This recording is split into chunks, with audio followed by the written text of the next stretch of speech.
Welcome to Q&A Sunday, and today we are talking about fixing hips with Pilates. So I tend to refer always to Pilates because I tend to teach more Pilates, just because a lot of my clients are in their late 50s up to 80s, and I personally just think Pilates is far more beneficial for people as we get older than yoga is.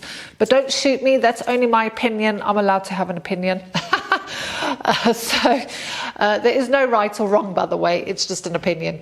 So today we're going to be talking about whether or not Pilates can fix sore hips.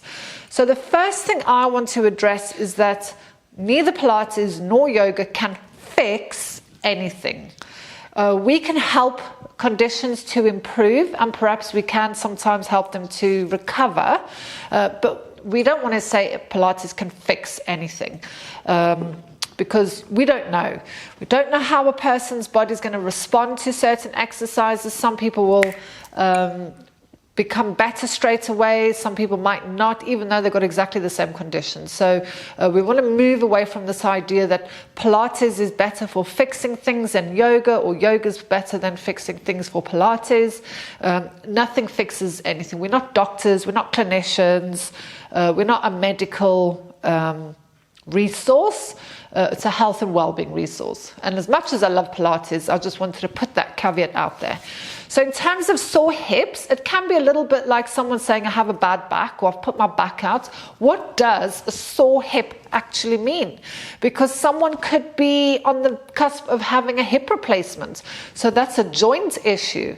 Someone could be they might have a bursa in the hip. I have actually had a client who had a really huge lump, and it did turn out to be cancerous.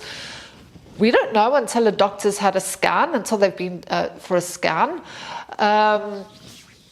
What else? So it could be tight muscles. If someone sits a lot, there could be a lot of tight muscles that are causing that discomfort in the hip.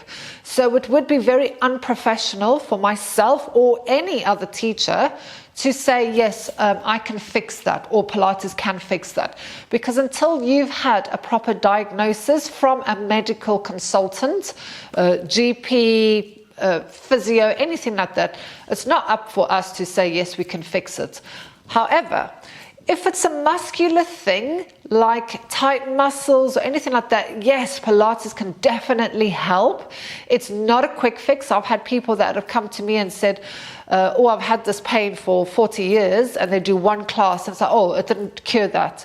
Pilates practice, it's a practice. It's not a come to one class and that solves all your problems.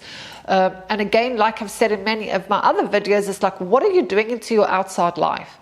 If you I'm going to use my stepson as an example. He was a taxi driver, caused a bit of scoliosis in the spine and a lot of issues.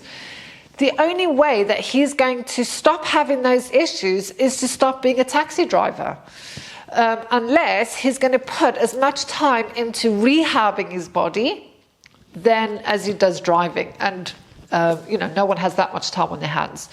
So it's either you have to stop what's causing that issue, or you need to find a way to, oppose what's happening in the body, to counteract what's happening in the body. And Pilates is a good way to do that. But it's not a quick fix, it's not a fix, it's a long-term commitment, and it's a long-term practice. So me as a teacher, I don't know, unless someone tells me, here's the paperwork from the doctor.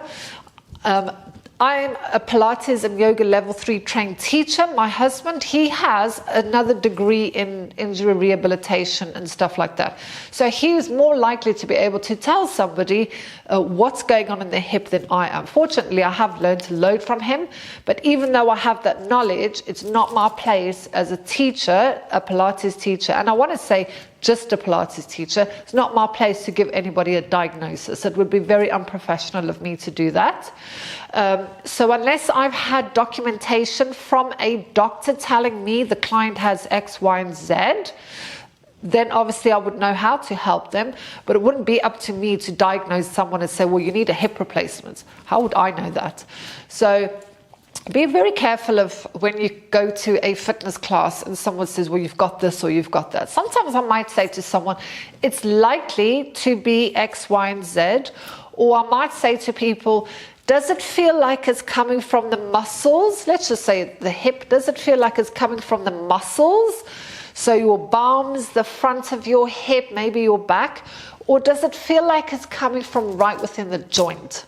So I might say to people something like that. And then I could say it might possibly be X, Y, and Z, but I would never say to people it is this or it is that. And yes, I can fix you. And yes, I'm amazing. Yes, I am amazing. But okay.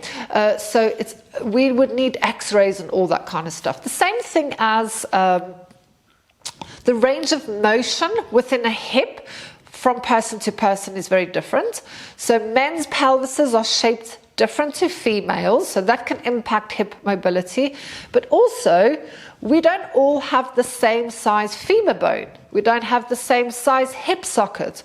So how the femur bone and the hip, how they meet each other could be very different from person to person, how they fit in.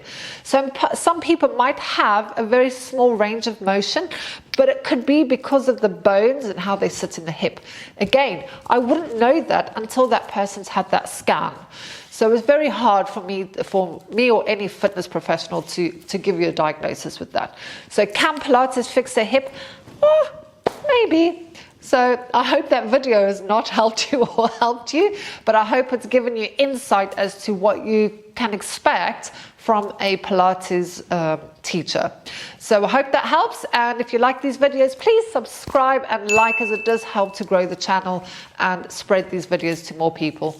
So take care and see you on the mats.